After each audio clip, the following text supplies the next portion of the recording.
এইখানে অনেকগুলো পেঁপে গাছ আছে, তো আমরা এই গাছটার থেকে একটা পেঁপে পারবো।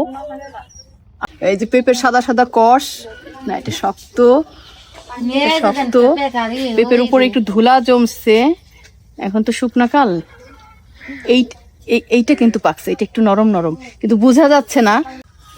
এই যে রং ধরে গেছে, দেখেন পেঁপে রং ধরে গেছে, একদম গাছ পাকা পেঁপে। ছিঁড়ে গেছে, একদম গাছ পাকা পেঁপে। ঠিক আছে, কি যেন বলে, পাখি পাকা পেঁপে খায়, আজকে আমরা পাকা পেঁপে খাবো।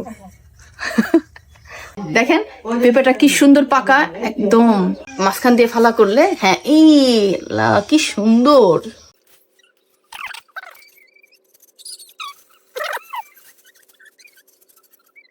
শান্তি না, গাছের থেকে একদম পাকা ফল, সবজি সবকিছু খাওয়া যায়।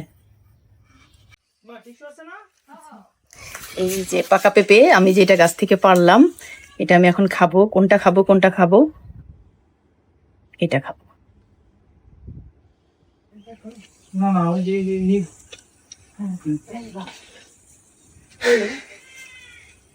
মিষ্টি, অনেক দিন পরে মানে এইরকম পাকা পেঁপে খাইলাম। আমি আরো খাবো, আর কথা বলা যাবে না, পুরা রসালো।